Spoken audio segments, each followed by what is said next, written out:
খুব সুন্দর জায়গা, দর্শনের যোগ্য। প্রকৃতি কত সুন্দর মনোরম জায়গা তৈরি করে রেখেছেন, আসলে পরে অনুভব করা যায় তার কত সুন্দর জায়গার মহিমা। এত সুন্দর ভগবান এই সুন্দর সুন্দর জায়গাগুলিতে যাদেরকে বাস করতে দিয়েছেন, থাকতে দিয়েছেন, খুব সুন্দর। তাই যাই হোক, এই মনোরম দৃশ্য আমি খুব উপভোগ করছি। এত ভালো লাগছে, মনের মধ্যে আনন্দ লাগছে। সকালবেলা দুপুরবেলা আমরা নৌকা চড়ছি, দেখুন কি সুন্দর জায়গা। দর্শনে এত ভালো, বাচ্চাগুলি আমাদেরকে নিয়ে সেই জায়গায় ঘুরছে। এখানে ভাগবত হচ্ছে, তাই আমরা সাথে আমরা সেই জায়গাগুলিকে পরিভ্রমণ করছি। এত আনন্দের জায়গা, মানে এমনিতেই মানুষের মনে দুঃখ লাগবে না।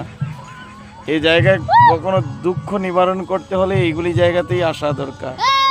মানুষের মনের মধ্যে যদি কোনো দুঃখ থাকে, তাহলে এইগুলি জায়গাতে আসলে পরে অটোমেটিক তার দুঃখ দূরীভূত হয়ে প্রকৃতির আনন্দ উপভোগ করবে। যখন মনকে ভাববে কি আমি কোন জায়গায় বসবাস করছি। বাহ, এত সুন্দর দৃশ্যময় জায়গা, এত আনন্দের জায়গা, কি বলবো। আপনারাও দর্শন করুন, আমি তার জন্য আপনাদেরকে শেয়ার করছি। শুধু আমি কেন একা উপভোগ করব, আপনারাও সাথে থাকুন, সবাইকে নিয়ে আমি উপভোগ করছি। দেখুন সবাই ভক্তরা কত সুন্দর সেই জায়গায় সবাই আছে। কি সুন্দর জায়গা, রাত্রিতে গরম নেই, দিনের বেলাও গরম নেই, ঠান্ডা, কি সুন্দর জায়গা। জয় শ্রী রাধেশ্যাম, হরি বল।